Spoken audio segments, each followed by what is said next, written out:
Salamu kwa wote, kwa majina naitwa Rujego Kamwela, mimi ni mwanafunzi wa mzaliwa wa pili Zulula 100, ambaye ni mwalimu pekee wa kweli ambaye anafundisha ukweli, ambaye yupo kwa nyakati hizi katika hali inayoonekana kwa ajili ya kurejesha ukweli, kurejesha historia ya kweli ambayo ilikuwa imefichwa kwa muda mrefu sana, kwa karne nyingi sana. Kwa hiyo ni neema kubwa ambayo tumepokea, na Luba muumba pekee wa kweli ameturehemu, na mzaliwa wa pili yupo katika hali inayoonekana kwa ajili ya kuja kutuondoa katika ujinga wa dini mbalimbali ambazo zimeletwa na wazungu na damu mchanganyiko. Kwa hiyo ndugu zangu, Luba anatupenda kweli kweli. Kwa hiyo siku ya leo nitatoa tena mafundisho, na mafundisho kutoka ndani ya kitabu cha Kweli Kala Tandimsi, kitabu cha maajabu ambacho kimeletwa kwetu na mzaliwa wa pili. Ndani ya kitabu hiki kuna historia ya kweli ambayo watu weusi wale ambao walitembea kulingana na neno la Luba, ambao walifanikiwa kupita vizuri katika njia ya kweli, njia ambayo inasababisha watu wazuri, njia ambayo hatima yake ni kwamba unapata uzima wa milele. Iko humu, na baadhi ya historia ambazo ziko humu ndio hizo ambazo wazungu walikuja hapa Afrika wakaiba kwa baadhi ya mababu zetu weusi ambao walikuwa wameasi, ambao tayari walikuwa na hizo nakala. Baada ya kuiba wakaenda wakabadilisha, na baadaye wakaleta katika mfumo wa hiyo Biblia ya kisasa katika dini zao, wakitudanganya kwamba ndio ukweli, lakini kumbe tayari walikuwa wameshabadilisha, wamechakachoa, wameondoa mengine na kubadilisha mambo mengi ambayo yanaelezewa kama unavyosikiliza mafundisho kutoka kwa mzaliwa wa pili na kwa wanafunzi wa mzaliwa wa pili. Kwa hiyo ndugu zangu, historia ya kweli ya watu weusi inapatikana humu. Kwa hiyo ninamshukuru Luba, mafundisho kutoka ndani ya kitabu hiki, na tutaenda kusoma katika kitabu cha Biala Bamnia katika mabano Methali sura ya 27, tutaanza mstari wa kwanza hadi mstari wa 14. Na mada ni methali zingine katika mabano mwendelezo, monimoni. Kwa hiyo tunajua katika hali inayoonekana hapa Afrika kuna methali nyingi sana ambazo zinaongelewa, na methali zote hizo ambazo tulipokea kutoka kwa mababu zetu ambao walikuwa ni mababu wasioanzishwa, ambao walikuwa wameacha imani ya kweli ambayo ni imani inayotokana na neno la Luba, na wenyewe walikuja na mithali mbalimbali, lakini hizo mithali ukichunguza kwa undani hazipo kulingana na ukweli. Maana ukichunguza kwa undani zaidi unakuta kwamba ni mithali ambazo zipo, ni kweli zipo, lakini hazina usahihi wa mambo, hazina uhalisia wa jinsi mambo ambavyo yanaenenda katika hali inayoonekana. Lakini tunamshukuru Luba kwamba kwa wakati huu mzaliwa wa pili yupo ambaye amerejesha historia ya kweli, na hapa leo tunapata mithali ambazo ziliongelewa na manabii wa kweli ambao ni watu weusi. Na kwa mfano leo tutaongelea mithali ambazo zilitolewa na huyu ambaye katika Biblia za kisasa walimbadilisha wakamuita Solomon, mfalme Solomoni, lakini jina lake la kweli anaitwa Monimon. Na tunajua kwamba Monimon alikuwa ni mfalme kwa kipindi chake, na tumesoma kwamba kwa wakati wake ni kwamba alitembea vizuri katika njia ya neno la Luba, na baadaye akaweza kupenya mawimbi ya Mtatedi, na alipokutana na Mtatedi kiroho katika maono, Mtatedi alimwambia aombe chochote ambacho anachotaka, lakini mfalme Monimon yeye aliomba hekima na maarifa kwa ajili ya kuongoza watu wa Luba, yani kuongoza wale watu ambao ni walioanzishwa na wasioanzishwa, walioneemiwa, ambao wamepokea mafundisho ya kweli, ambao wamekubali kutembea kulingana na ukweli.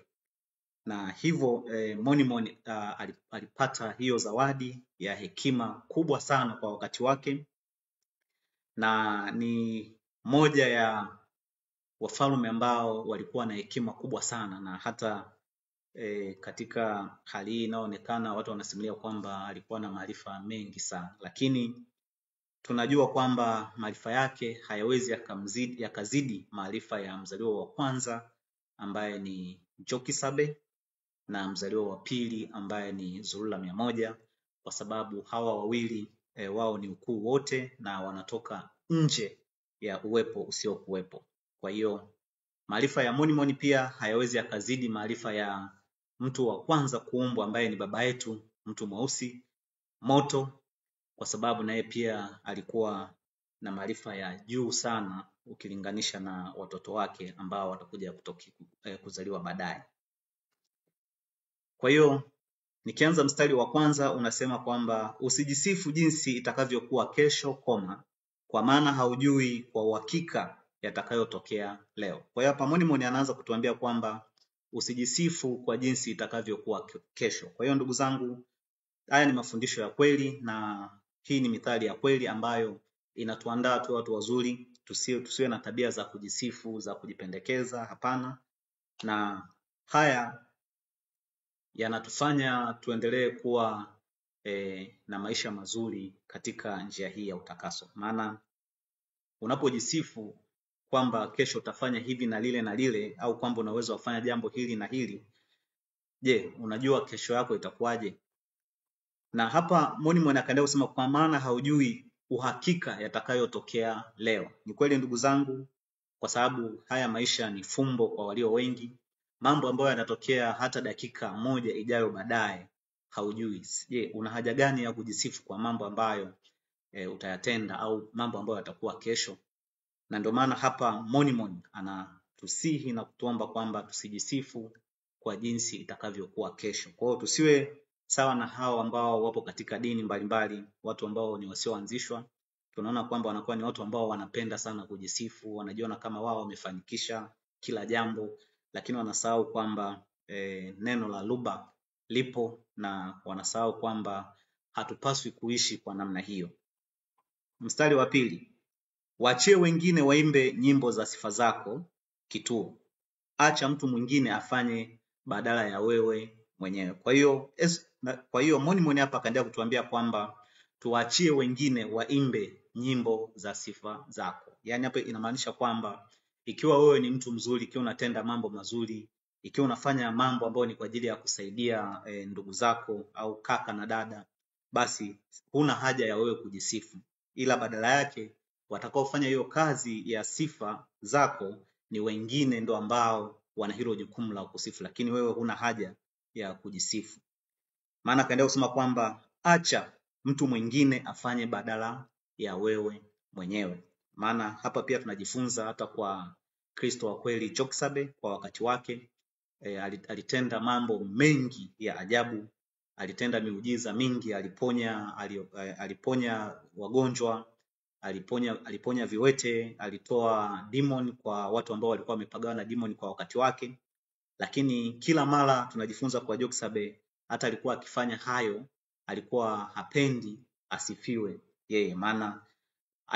Maana ni kwamba katika uhalisia ni kwamba haya yote yanakuwa yanatokea ni kwa sababu ya neno la Luba, na ni kwa sababu ni muumba wa pekee, muumba wa kweli ambaye ni Luba anakuwa ameruhusu hayo yatendeke. Kwa hiyo huna haja ya kujisifu ndugu yangu kwa jambo lolote ambalo unalitenda. Kwa hiyo ikiwa upo katika mafundisho haya ya kweli na unafanya jambo lolote ambalo ni kulingana na ukweli, ndugu zangu, waachie wengine ndio waimbe sifa zako au sifa za jinsi ambavyo unatenda mambo. Lakini pia tuna mzaliwa wa pili yupo kwa wakati huu ndugu zangu, kwetu sisi imekuwa ni mfano mkubwa na tunajifunza kutoka kwake. Yuko katika hali hii inaonekana anafundisha, anatufunulia kila aina ya mtego ambao wazungu waliweka, na anaweka wazi mambo yote kwa uhakika. Na hata siku moja sijawahi kumuona mzaliwa wa pili akijisifu, kwa sababu hayo yote yeye hana haja ya kufanya hivyo. Akaendelea katika mstari wa 3, jiwe lina uzito na mchanga ni mzito, lakini hali ya mpumbavu ina uzito kuliko vyote viwili. Kwa hiyo hapa Monimoni akaendelea kusema kwamba jiwe lina uzito na mchanga ni mzito. Ndio ndugu zangu, tunajua kwamba ni kweli jiwe ni zito na pia mchanga ni mzito, lakini hali ya mpumbavu ina uzito kuliko vyote viwili. Sasa hapa ukitolea mfano katika maisha haya ambayo tunaishi, kwa mfano huyu mpumbavu ni yule mtu ambaye anajua jambo kwa uhakika kwamba jambo linatakiwa litendeke namna hii, lakini anatenda tofauti na jinsi ambavyo inatakiwa kutendeka. Kwa hiyo huyo ni mpumbavu, na kwa mtu kama huyu ambaye ni mpumbavu, kwa kweli uzito wake unakuwa ni mzito kweli kweli. Mfano tu ni kwamba katika maisha haya ambayo yanaendelea kwa wakati huu, unakuta kwamba watu wapo katika dini, unawaambia kwamba dini ni uongo, wanaona jinsi mambo ya ajabu, uovu unavyoshamili katika hiyo mikusanyiko yao, lakini kwa jinsi ya upumbavu ambao wanao, bado wanaendelea kudanganywa, wanaamini kwamba dini ni ukweli, lakini kiuhalisia ni kwamba dini ni uongo, na haya mambo yote yanadhihirika kwa sababu tu ya upumbavu ambao wamepumbazika na hizo dini, wanadanganywa kwamba ni ukweli, lakini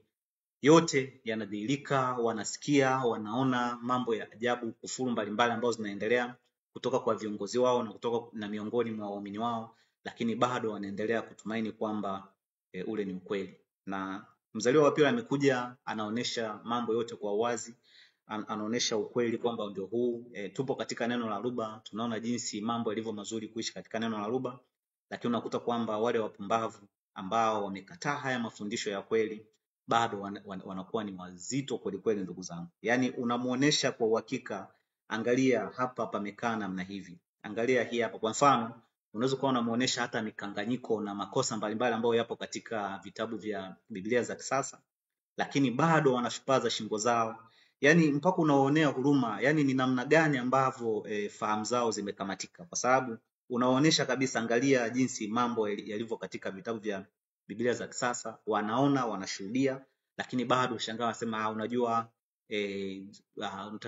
unahitaji kuwa na Roho Mtakatifu kwa ajili ya kuweza kufunua haya mambo au kuyajua haya mambo. Ndugu zangu, haya yote ni kwa sababu ya wamekuwa ni wazito kuliko hata jiwe na hata mchanga.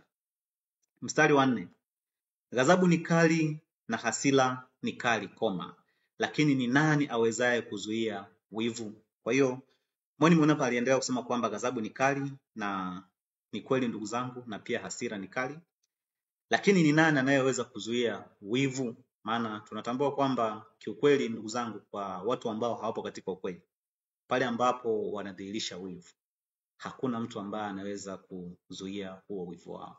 Maana tunajua kwamba wivu si kulingana na ukweli, wivu sio mzuri, na wivu tunajua unapelekea mauaji, unapelekea watu kuumizana, unapelekea watu kufanyana mambo mabaya.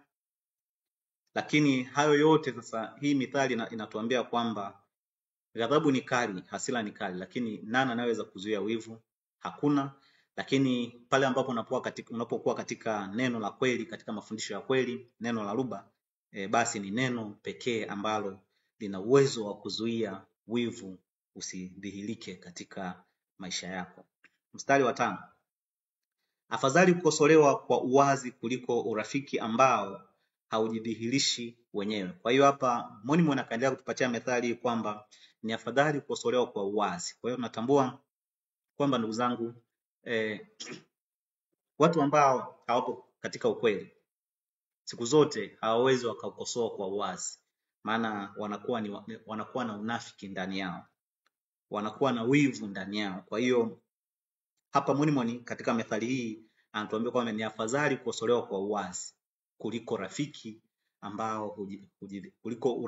ambao hujidhihirisha wenyewe. Maana pale ambapo unakuwa na watu ambao mpo katika imani moja na imani ya kweli, basi watakuwa wanakosoa au mtakuwa mnakosoana kwa uwazi, ili muendelee kudumu katika maisha ya kweli, ili mfanikishe katika njia hii ya utakaso, mpate kupokea uzima wa milele. Lakini akaendelea kusema kwamba kuliko urafiki ambao haujidhihirishi wenyewe. Kwa hiyo kuna urafiki mwingine ambao ndugu zangu upo katika hali inayoonekana, hasa kwa watu ambao hawajakubali haya mafundisho, watu ambao wapo nje ya ukweli huu.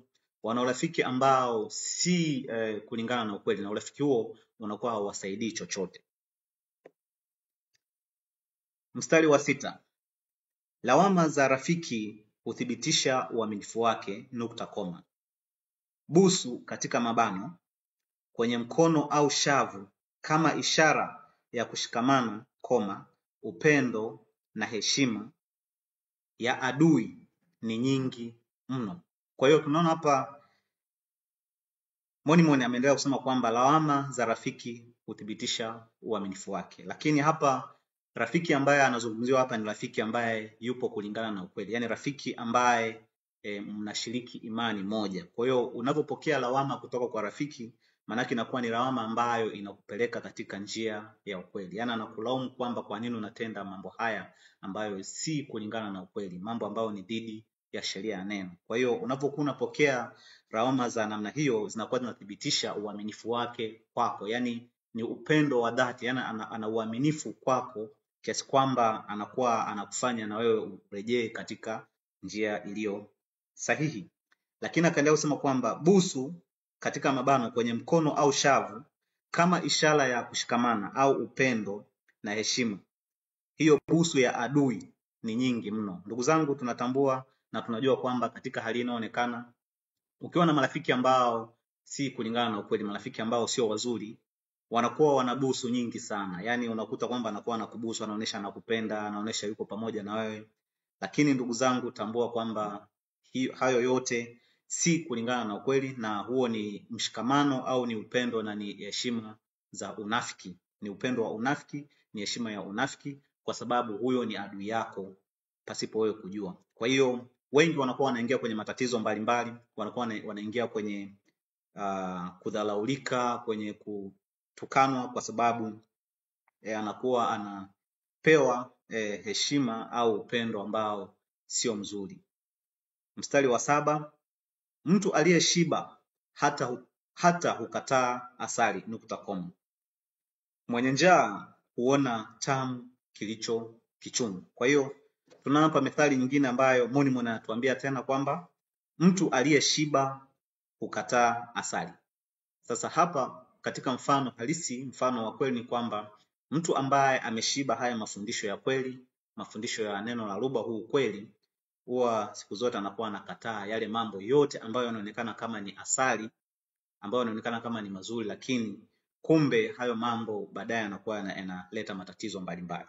Na ndio maana akaendelea kusema kwamba mwenye njaa huona tamu kilicho kichungu. Yaani yule mtu ambaye hajashiba neno la Ruba, hajawa na maarifa kulingana na ukweli huu, huona kitamu kile kilicho kichungu. Maana yeye kwa wakati wote anakuwa anaona yale mambo ambayo ni dhidi ya neno, yale mambo ambayo yanatokana, yanasababishwa na nafsi iliyoachwa na neno, tamaa zile zote mbaya, anakuwa anaona ni tamu, lakini kiuhalisia ni kwamba ni mambo ambayo yanakuwa yanapelekea ukose uzima wa milele. Ni mambo ambayo yanakuwa yanapelekea hata katika hali inaonekana uishi maisha ya tabu, uishi maisha ya dhiki, magonjwa, njaa na hali za namna zote hizo. Mstari wa 8. Mtu anayetangatanga bila kusudi mbali na nchi yake ni kama ndege anayeenda mbali na kiota chake kituo. Kwa hiyo tunaona hapa mithali nyingine, Monimoni anatuambia kwamba mtu anayetangatanga bila kusudi mbali na nchi yake ni kama ndege anayeenda mbali na kiota chake. Ni kweli ndugu zangu, na haya yote tunaona kwamba mtu yeyote ambaye anatangatanga bila kusudi lolote, yani kwamba huyo mtu manaka anakuwa anafanya mambo ambayo hayana msaada wote katika maisha yake. Na kwa mfano hata katika maisha haya ya kawaida tumeona watu weusi wengi wametoka katika maisha yao ya kweli, ambayo ni maisha ya kiroho, maisha ya kuishi katika neno la Ruba, na hivyo wamepokea dini mbalimbali, na hivyo huko wanatangatanga. Na ndio maana unakuta kwamba weusi wengi kwa wakati huu wanapokutwa na matatizo, na hata sisi tulikuwa huko wakati upo katika dini, unakuta umebanwa na matatizo mbalimbali. Upo katika dini yako hiyo ambayo umeamini, unafikiri kwamba ukiwa katika hiyo dini basi utapata msaada ulio wa kweli, lakini unakuja kukuta kwamba uwepo wako hapo haupati kile ambacho ulikuwa unatumai unaweza kupata, na hivyo inakuwa inapelekea mtu wa namna hiyo anakuwa anahama dini mbalimbali, anahama madhehebu mbalimbali. Na hayo wengi hata sisi, mfano ni mimi, nimepitia katika hayo maisha maana nilifikiri kwamba kuwa katika dini fulani au kuhamia dhehebu fulani ndipo nitapata ule ukweli halisi, na sikupata katika hizo dini, maana dini ni uongo. Lakini unapokuwa katika maisha ya kweli, maisha ya kiroho, imani ya kweli ambayo inalishwa na neno la Ruba, basi ndugu zangu ni kwamba unakuwa upo katika nyumbani kwako. Na ndio maana hii methali inatuambia kwamba mtu anayetanga bila kusudi mbali na nchi yake ni kama ndege anayeenda mbali na kiota chake. Kwa hiyo ndugu zangu, wausi wote ambao wapo katika dini mbalimbali, wapo katika maisha ambayo ni dhidi ya neno, manake wako mbali na mfano hapo ndio nitolea kama kiota chao, yani maisha ya kweli ambao walistahili kuishi, ambayo ni maisha ya kiroho, maisha ambayo ni kulingana na neno la Ruba. Mstari wa 9, bidhaa za urembo na manukato hutia moyo katika sherehe, katika mabano, ufahamu wa moyo katika furaha, .com. Utamu wa urafiki ni kama harufu ya thamani zaidi. Kwa hiyo hapa Monimoni akaendelea kutuambia kwamba bidhaa za urembo ni manukato hutia moyo katika sherehe. Kwa hiyo ndugu zangu, pale unapokuwa na bidhaa za urembo inakuwa ni kama manukato ambayo hutia moyo katika sherehe, maana moyo unakuwa katika ufahamu, katika furaha. Na sio kwamba labda moyo wenyewe ndio unakuwa na furaha. Ndio maana usahihi wa maandiko ya kweli umebainisha hapa katika mabano kwamba ufahamu wa moyo katika furaha. Na pale ambapo unakuwa unapokea bidhaa mbalimbali, kwa mfano katika maisha haya ya neno la Ruba ni kwamba unakuwa unapokea zawadi mbalimbali, unapokea huu ukweli, unapokea mafundisho ya kweli.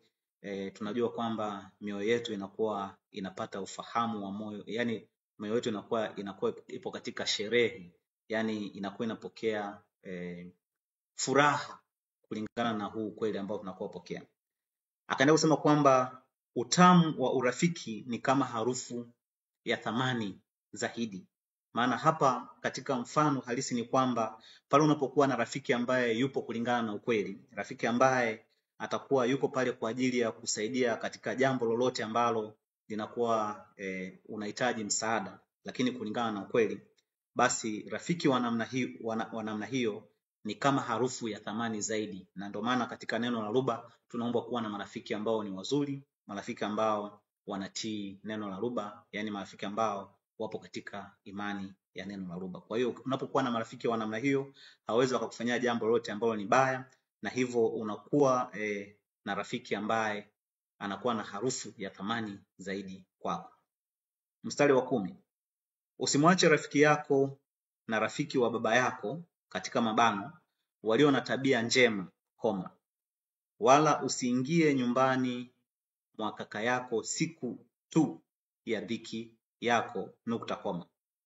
Bora jirani wa karibu kuliko kaka wa mbali, kituo. Kwa hiyo tunaona hapa Monimon ameendelea kusema kwamba usimwache rafiki yako na rafiki wa baba yako walio na tabia njema. Yani hapa katika ukweli ni kwamba ndugu zangu wote ambao tumepokea neno la Ruba, wote ambao tupo katika haya mafundisho ya kweli, usimwache rafiki ambaye yupo kulingana na ukweli huu, rafiki ambaye pia amepokea neno la Ruba. Lakini pia akaendelea kusema kwamba usimwache rafiki wa baba yako, na hapa anapoongelea rafiki wa baba yako ni baba yule ambaye yupo katika neno la Ruba, yani baba ambaye amekubali haya mafundisho. Kwa hiyo tunatambua kwa kipindi cha Monimon ni kwamba baba zao walikuwa wamepokea mafundisho ya kweli, walikuwa ni watu walioanzishwa. Kwa hiyo hata wanapokuwa na marafiki, wanakuwa na marafiki wale ambao pia wameanzishwa, yani wale marafiki ambao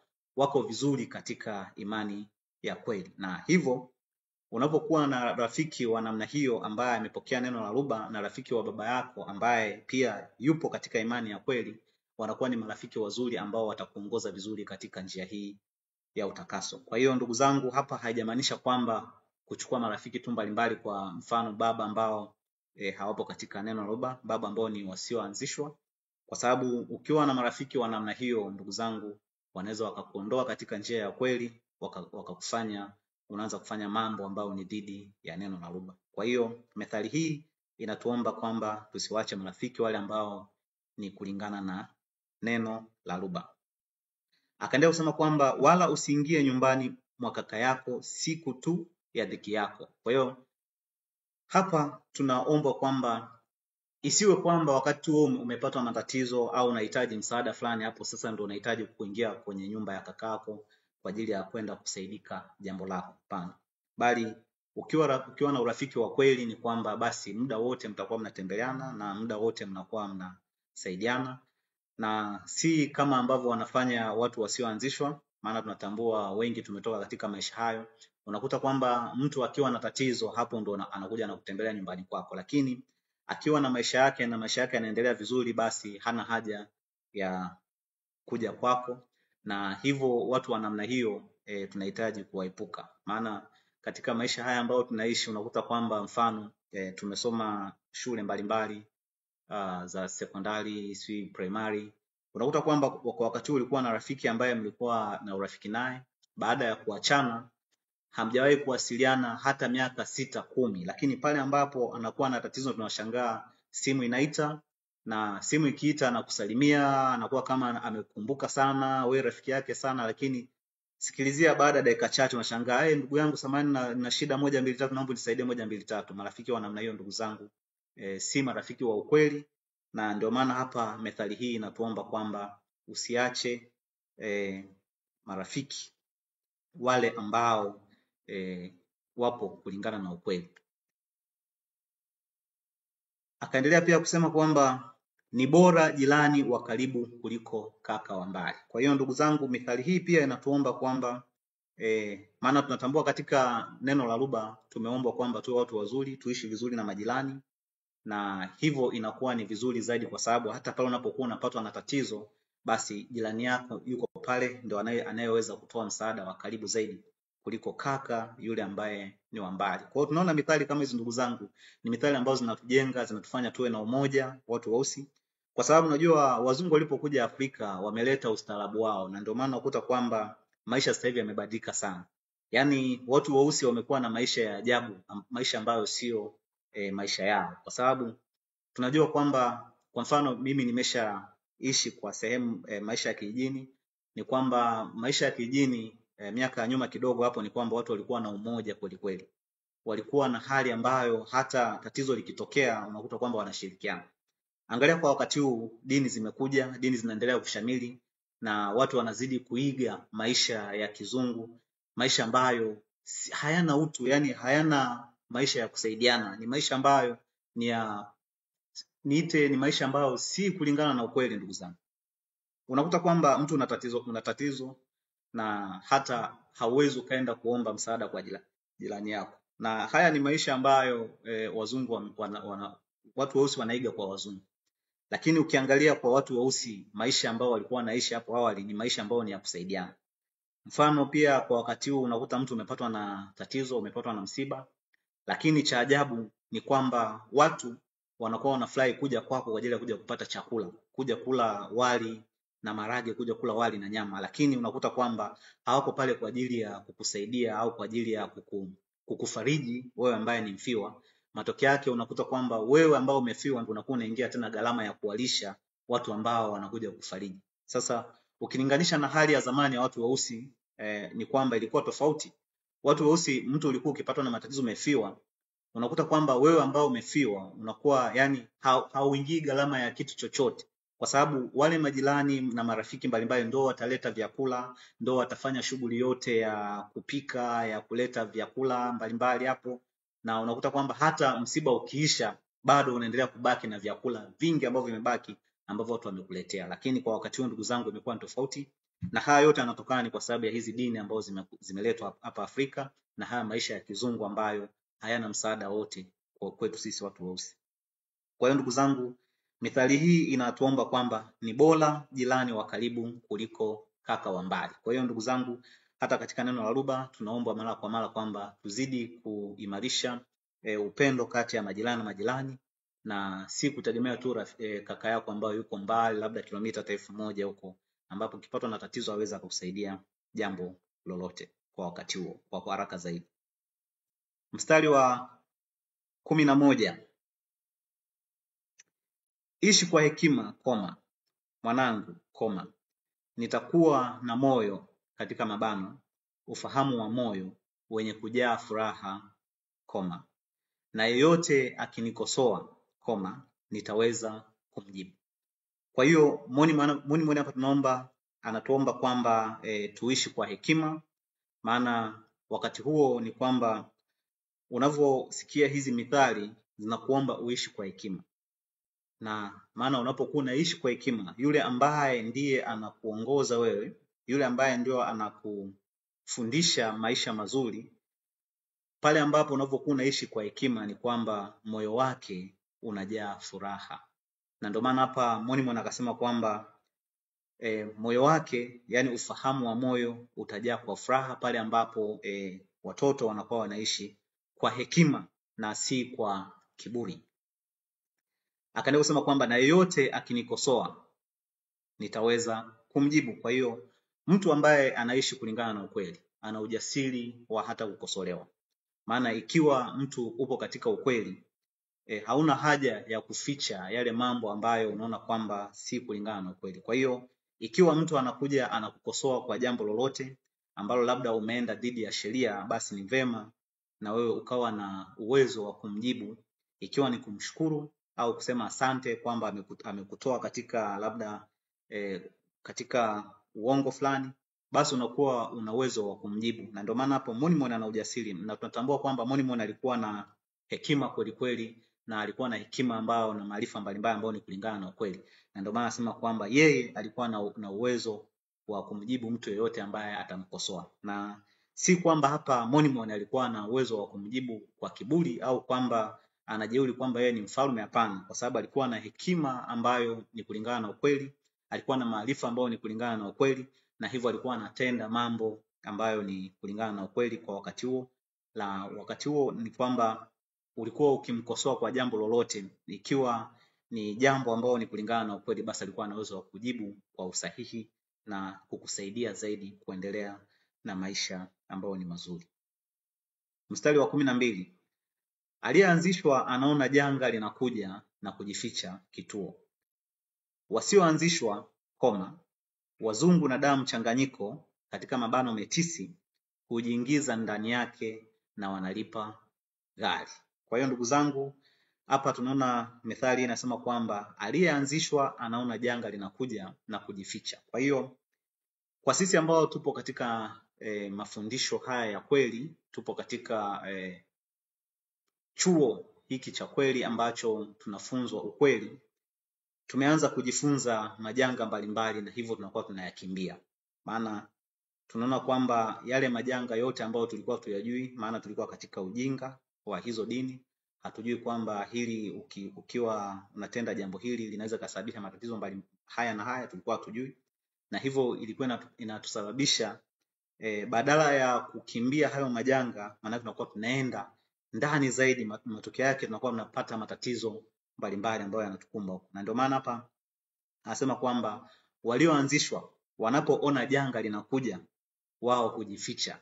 Kwa nini wanakuwa wanajificha? Kwa sababu tayari wanakuwa wanapata taarifa kutokana na neno la lugha, wanakuwa wanapata unabii mbalimbali, wanakuwa wanapata mafundisho ya kweli ambayo yanawaondoa katika staili ya maisha mbalimbali ambayo yanaweza kusababisha majanga mbalimbali. Na akaendelea kusema kwamba wasioanzishwa, tunatambua kwamba wasioanzishwa ni hao watu weusi ambao wapo katika dini. Wazungu na damu mchanganyiko katika mabano metisi hujiingiza ndani yake na wanalipa ghali. Maana wao wanapoona janga linakuja, na kwa sababu hawana ufahamu wa kweli, hawana usahihi, hawana uhalisia wa kweli kulingana na hayo, wanakuwa wanajiingiza ndani zaidi. Nashuhudia kwamba kwa mfano wengi wanakuwa wanaingia kwenye mambo ya uzinzi, kwenye mambo ya kiburi, kwenye mambo ya ujambazi. Matokeo yake ni kwamba wakijiingiza ndani zaidi huko kutokana na tamaa mbaya ambayo inasababishwa na nafsi iliyoachwa na neno, manake wanakuwa wanaingia kwenye matatizo zaidi, na hivyo wanakuwa wanalipa gharama zaidi. Yani wanakuwa wanasababisha kwamba waingie katika gharama zaidi, na gharama moja hapo ni kwamba unakuwa unapoteza maisha yako ya umilele, lakini pia unakuwa unaingia katika matatizo mbalimbali ambayo yapo katika hali hii inayoonekana baada ya anguko, matatizo ambayo ni mabaya. Mstari wa 13, usiruhusu kuwa mdhamini wa deni la mtu usiyemjua kituo. Kwa hiyo hapa Monimon ameendelea kusema kwamba usiruhusu kuwa mdhamini wa deni la mtu usiyemjua. Ndugu zangu, ni kweli kwamba kama mtu haumjui usiingie kuwa mdhamini kama huyo mtu ana deni na mtu mwingine, maana haujui kama haumjui anaweza akakukimbia, na hivyo akakukimbia, unaweza kukuta hilo deni limekuwa mzigo tena kwako. Maana ukimdhamini mtu, maana kuna kumeingia dhamana kwamba kama huyo mtu atakimbia au atashindwa kutekeleza hilo jambo, manake wewe ndio utawajibika kwa hilo. Kwa hiyo kwa mtu ambaye haumjui usiruhusu hata siku moja kumdhamini mtu wa namna hiyo. Maana tunajua katika watu wasioanzishwa wengi wanakuwa wanashawishiwa kwamba kuna ndugu fulani ni rafiki yangu, naomba umdhamini. Ikiwa ndugu yangu haumjui, hata siku moja usiruhusu kumdhamini mtu wa namna hiyo. Mstari wa 14 na ambao pia ni mstari wa mwisho anasema kwamba mtu akimsalimia jirani yake kwa sauti kubwa alfajiri, salamu yake itahesabiwa kuwa ni tusi kwa wajinga. Kituo. Kwa hiyo hapa Monimon akaendelea kusema kwamba mtu akimsalimia jirani yake kwa sauti kubwa alfajiri, salamu yake itahesabika kuwa ni tusi kwa wajinga. Kwa hiyo ndugu zangu, kama nilivyotangulia kusema kwamba watu weusi kwa wakati huu wengi tayari wameshaenda mbali na maisha ya kweli, wameanza kutenda maisha ambayo si kulingana na ukweli. Na unakuta kwamba mtu akimsalimia mtu kwa sauti kubwa alfajiri anaonekana kama ni mjinga. Ni mjinga namna gani wakati mtu anamtakia hali, anamsalimia ikiwa huyo mtu ameamka salama siku hiyo. Kwa hiyo hizi ndio methali ambazo tuliletewa na Monimon, na ni methali ambazo kwa wakati huu mzaliwa wa pili yuko anazirejesha katika usahihi wake ili tuendelee kuishi katika methali hizi, maana ni methali ambazo zinatufunza tuwe watu wazuri, tuishi vizuri na watu, tuepuke mambo mabaya mbalimbali, uovu mbalimbali ambao unasababishwa na hizo demoni na hao malaika walioanguka na shetani mlima Bobe, na hivyo tunakuwa tunaendelea vizuri katika njia hii ya utakaso, tukiimarishwa na neno la Luba, kuwa na imani iliyo thabiti. Asanteni sana ndugu zangu. Luba ndiye muumba pekee wa kweli na Luba anaendelea kujitukuza. Asanteni sana.